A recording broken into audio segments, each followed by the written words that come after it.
गुरुर्ब्रह्मा गुरुर्विष्णू गुरुर्देव महेश्वरा सद्गुरु साक्षात परब्रह्म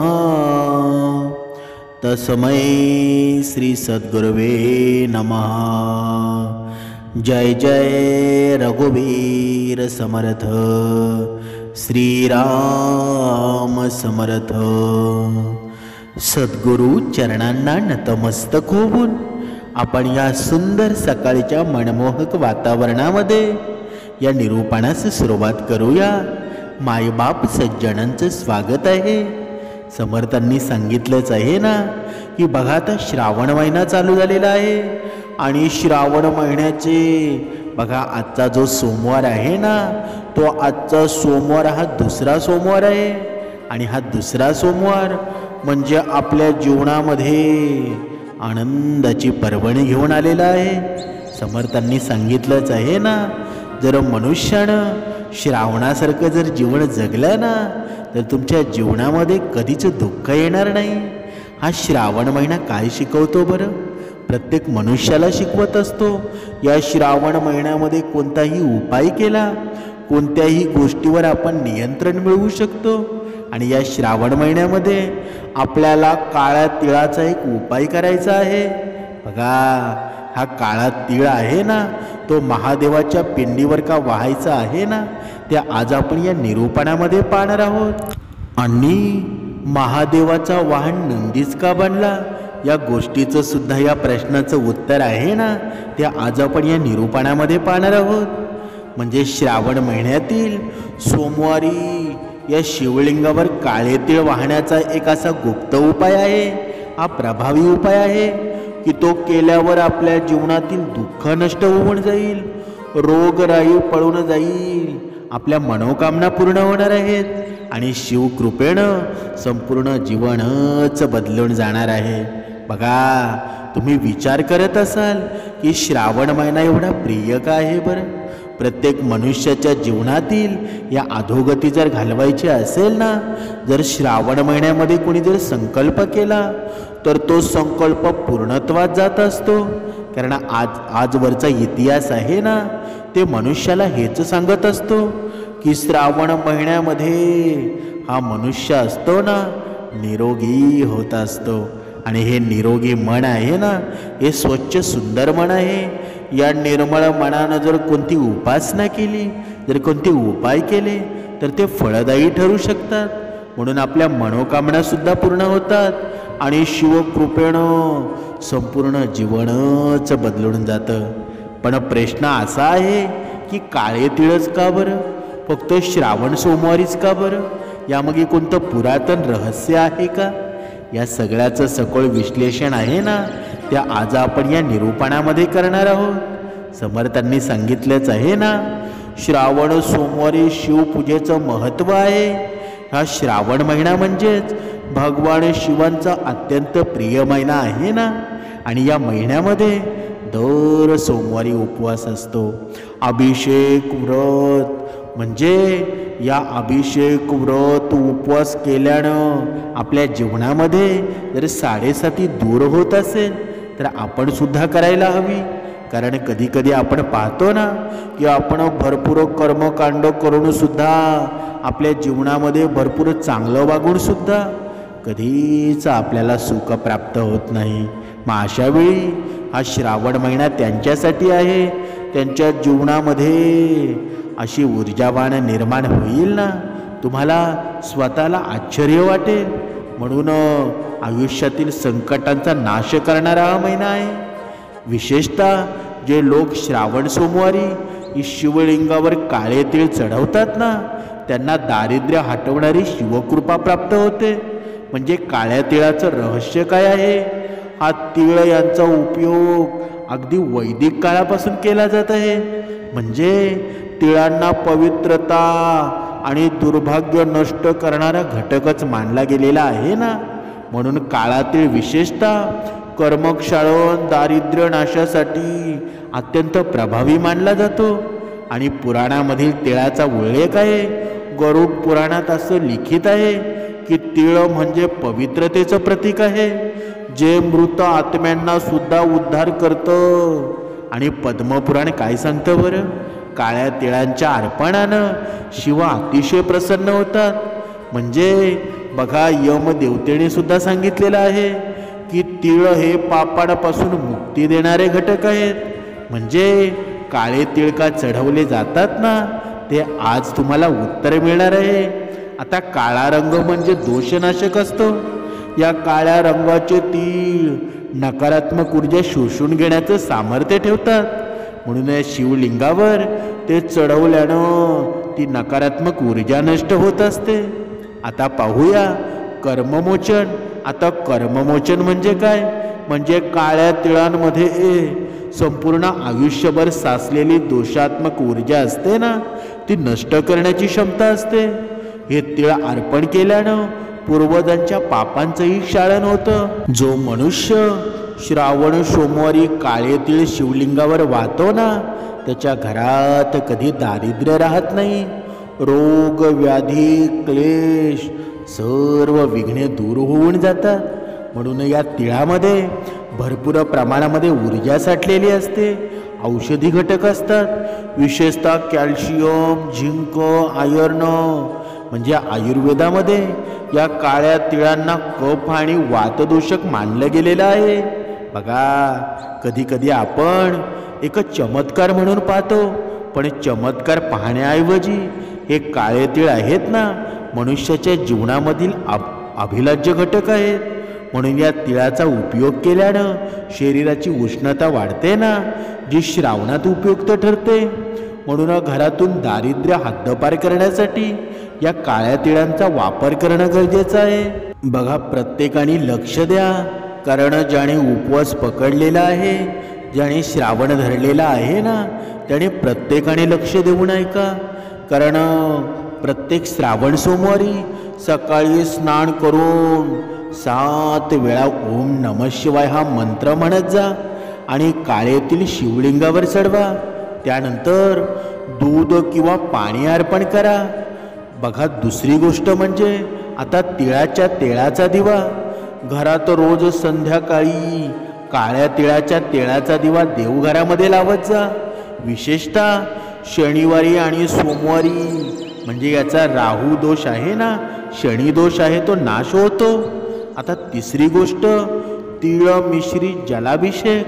म्हणजे 1 लिटर पाण्यामध्ये 1 चमचा काळे तीळ घेऊन बघा, ते काळे तीळ घालून शिवलिंगावर अभिषेक करा. 11 दिवस हा उपाय जर केला ना, तर तुमच्या जीवनामध्ये बऱ्याच प्रमाणामध्ये फरक होईल. रोज तिळाचा वापर कसा करावा त्याचं उत्तर आपण पाहूया. अन्नात काळ्या तिळाचा समावेश करा. विशेषतः उपवासाच्या दिवशी.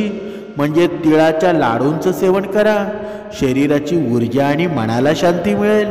तिळांचं स्नान जळात मिसला आणि शरीराच्या आजारांवर उपाय करा.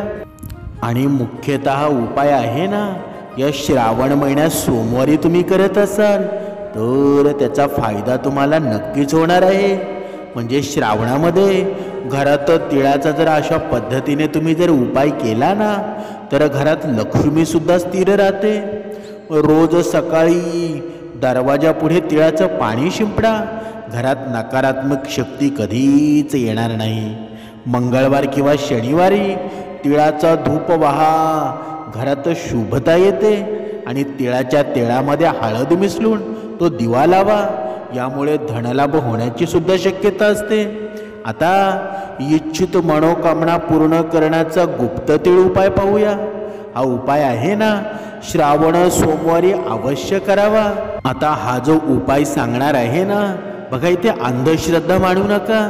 कारण हा श्रावण महिना उपायांचा सर्वात उत्कृष्ट महिना मानला जातो. जर तुम्ही भगवंताचे स्वरूप जर उपाय केले ना, तर त्याच्या जीवनात नक्कीच बदल होणार आहे. म्हणून अंधश्रद्धा मानू नका. ज्याच्या जीवनामध्ये दुःख असतील ना, त्याला विचारा दुःख काय आहे.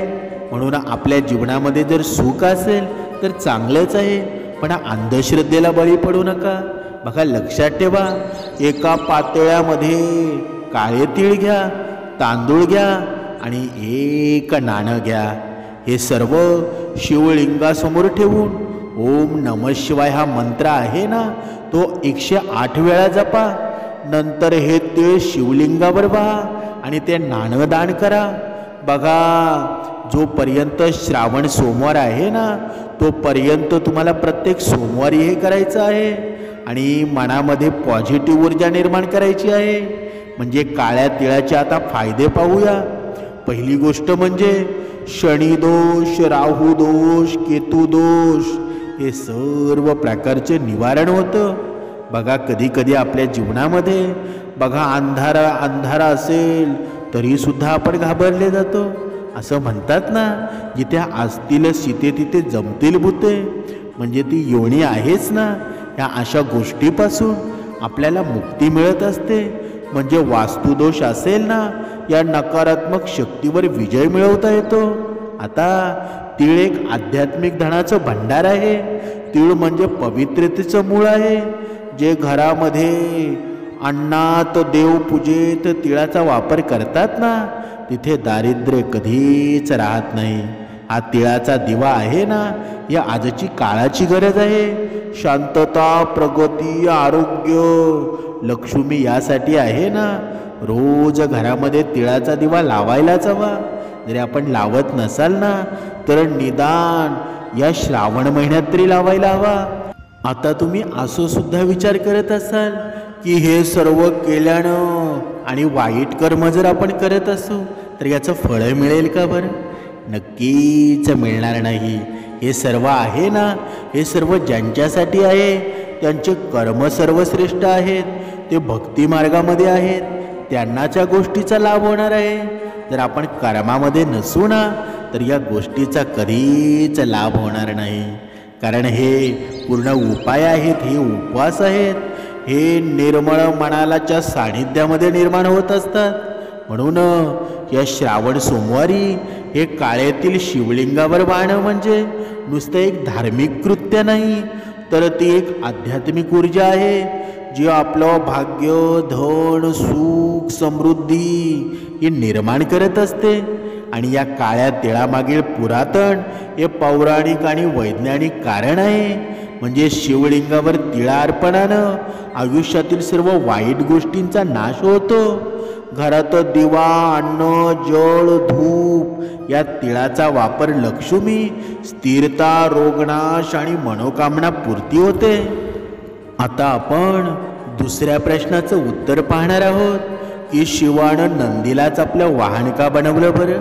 बघा, ज्या पद्धतीनं आपण सोमवारी या श्रावण सोमवारीमध्ये जो उपाय आपण करणार आहोत ना, ते काळे तीळ वाहणार आहोत. त्या अगोदर जेव्हा मंदिरामध्ये शिरण्याऐवजी तेव्हा आपण मंदिराच्या समोरासमोर तो नंदी असतो ना, म्हणजे शिवलिंगासमोर प्रत्येक मंदिरामध्ये एक शांत आणि स्थिर आणि गूढ नजर असलेला ती मूर्ती बसलेली असते ना, तो साधा सुद्धा नाही. त्याचं दर्शन आपण प्रथमतः घ्यायला हवं, कारण ते सुद्धा एक पौराणिक महत्त्व आहे. जर तुम्ही त्या नंदीचं जर दर्शन घेतलं नाही ना, तर तुम्हाला ते शिवफळ कधीच मिळणार नाही. शिवाचं फळ आहे, तुमच्या मनातली कोणती ऊर्जा असेल, तुमच्या मनातली स्वप्न असतील, ती कधीच पूर्ण होणार नाही. म्हणून त्या मूर्तीला तुम्ही साधी मूर्ती समजू नका. म्हणजे किंचित डोकं वर असलेलं, शरीर स्थिर आणि डोळ्यामध्ये विलक्षण शांतता असलेली. अनेकांना काय वाटतं बरं, हा एक साधा बैल आहे. पण ज्यानं नंदीला केवळ बैल समजलं ना, त्यानं नंदीच्या आध्यात्मिक प्रवासाचा अर्थच अजून समजलेला नसेल. कारण नंदी म्हणजे फक्त शरीर नव्हे, तो एक अवस्था आहे. आणि नंदी म्हणजे उग्रतेचा आत्मसंयमामध्ये झालेला संपूर्ण रूपांतर आहे. आणि हेच रूप आहे ना, ते शिवाला अत्यंत प्रिय आहे. बघा, एक जंगली, बिनधास्त आणि अनियंत्रित प्राणी, म्हणजे त्याच्याकडे ताकद असते पण दिशा नसते. राग, उग्रता आणि बंडखोरी त्याच्या स्वभावामध्ये असते. मग एक असा प्राणी भगवान शिवांच्या सानिध्यामध्ये का आला असावा बरं? त्यांचा वाहन कसा झाला बरं? या आपण आता जाणून घेणार आहोत.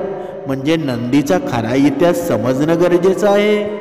शिवपुराणामध्ये सांगितलेलं आहे ना, नंदी एक ब्रह्मपुत्र होता, म्हणजे ब्राह्मण पुत्र होता. आणि बाळवयापासूनच त्याला शिवभक्तीची ओढ होती. त्यानं कठोर तप केलं. इतकं तप केलं ना की स्वतः महादेव प्रसन्न झाले आणि त्याला वरदान दिलं, तू माझा वाहन बनशील, माझा गणाध्यक्ष होशील आणि माझ्या चरणाशी सदैव जोडलेला राहशील. हे ऐकता क्षणी नंदीनं नम्रतेनं उत्तर दिलं, प्रभू मला तुमचं वाहन होणं मान्य आहे, पण माझं मन नित्य तुमच्यातच राहील. शिवाने त्याला आशीर्वाद दिला आणि नंदीला सांडाचं रूप दिलं. पण हा सांड भिन्न होता.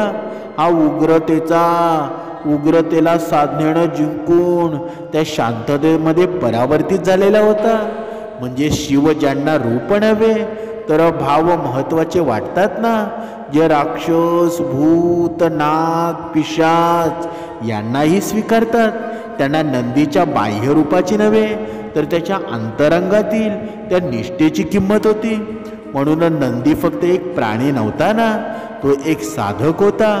त्यांची मूर्ती जरी सांडासारखी असली तरी ती स्थिर आहे, एकाग्र आहे, ती मनाचं प्रतीक आहे. जेव्हा मन सांडासारखं बेकाबू होतं ना तेव्हा ते उग्र होतं, पण जेव्हा ते साधनेनं नियंत्रित केलं जातं तेव्हा तेच मन नंदी होतं, म्हणजे शिवाच्या चरणी स्थिर झालेलं असतं. म्हणजे तुम्ही नंदी म्हणजे आहे ना, नंदी म्हणजे अहंकारी मानू नका.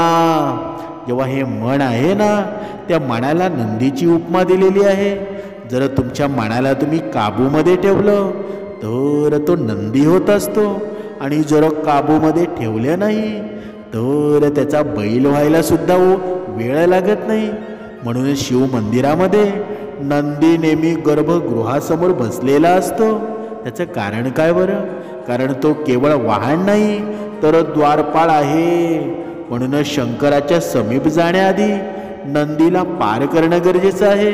जेव्हा एखादा भक्त नंदीच्या पाठीवर हातच ठेवून शिवाचं दर्शन घेतो ना, तेव्हा तो प्रत्यक्ष त्याच्या मनाच्या स्थैर्याला स्पर्श करत असतो. हे ध्यानाचं प्रतीक आहे की मन स्थिर असेल तर शिवाशी संवाद शक्य आहे. आणि शिव आणि नंदीमधला संबंध म्हणजे भक्त आणि ईश्वरामधील नातं आहे.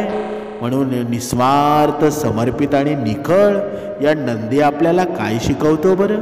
बघा, शांतता ही कमजोरी नसते, ती सर्वोच्च पदी ताकद असते. ही ताकद असली ना तरी ती मर्यादेत राहायला शिकणं म्हणजे खरी साधना आहे ना. म्हणून ईश्वराकडे पोचण्यासाठी आपल्याला आपल्या मनावर विजय मिळवला लागतो, आणि तो मिळवलाच पाहिजे ना.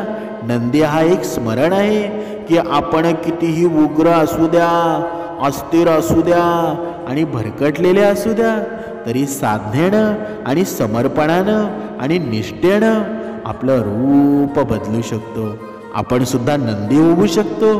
जर मन शुद्ध असेल आणि भाव खरे असतील ना, तर शिवाच्या मंदिरात नंदीला पाहताना आपण फक्त एक मूर्ती पाहतो, पण जरा अंतर्मनातून पाहिलं ना तर आपण एक आरसा पाहतो आणि आपल्या स्वतःच्या संभाव्य रूपाचा. शांत, शक्तिशाळी आणि तो शिवमयच आहे ना. म्हणून नंदीला कमी समजू नका. नंदी म्हणजे आपलं मन आहे. या मनाला बघा, बैल बनवायचं की नंदी बनवायचं हे आपण ठरवावं. म्हणून आपण ह्या आयुष्यामध्ये जीवन जगत असताना गर्वाचा त्याग करायला हवा. हा श्रावण महिना आहे ना, तो श्रावण महिन्यामध्ये जर आपण संकल्प केला तर आपल्या जीवनामध्ये आमूलाग्र बदल घडल्याशिवाय राहणार नाही. कारण हे श्रावण महिन्यामध्ये आपलं मन शांत होतं. आपलं मन पृथ्वीचं वातावरण आहे ना, निसर्ग आपल्या मनाशी जोडलेला असतो. म्हणून गर्वाचा त्याग केला तर माणूस लोकांच्या प्रेमास पात्र होतो. राग सोडल्यास दुःख होत नाही. अभिलाषा सोडली की माणूस आहे ना, तो आपोआप श्रीमंत होतो. लोभ सोडला ना की खरा माणूस सुखी होतो. आणि हेच जीवनाचं सत्य आहे ना. म्हणून ज्या व्यक्तीजवळ संयम आहे, समाधान आहे आणि सहनशीलता असते ना, त्या व्यक्तीमध्ये कोणत्याही परिस्थितीवर मात करण्याची क्षमता असते आणि ती तुमच्यामध्ये आहे. म्हणून तुम्ही स्वतःला कमी समजू नका. फक्त तुमच्या जीवनामध्ये ते अहंकार आहे ना, तो लोभ आहे, तो हळूहळू कमी करा. कारण तुम्ही अहंकार रूपी या लोभामध्ये बुडाले जाल ना, तर तुमच्या जीवनाची अधोगतीच होणार आहे. रोज पहाटे उठायला सुरुवात करा. पहाटे उठून उपासना करायला सुरुवात करा. 2 वेळची उपासना तुमच्या जीवनामध्ये कधीही घडली पाहिजे. म्हणजे जीवनामध्ये आपलं असं पूर्ण बजेट बनवा ना, की आपल्या जीवनामध्ये दर महिना आहे ना, तो श्रावणच बनला पाहिजे. बघा, मांसाहारी सोडून द्या, शाकाहारी व्हा. जीवनामध्ये जे सत्य आहे ना, ते स्वीकारायची ताकद ठेवा, स्वीकारायची क्षमता ठेवा. तुमच्या जीवनामध्ये दुःख कधीच येणार नाही. दुसऱ्याच्या जीवनामध्ये सुख निर्माण करा. तुमच्या जीवनामध्ये सुख आपोआप घडलं जाईल. आणि सर्व काही भक्तिमार्ग करूनसुद्धा ज्यांच्या जीवनामध्ये दुःख येत असेल ना, तर हे श्रावण महिन्यामध्ये सांगितलेला तिळाचा उपाय तो नक्कीच करून बघा. तुमच्या जीवनामध्ये सुख समृद्धी निर्माण होईल. जय जय रघुवीर समर्थ.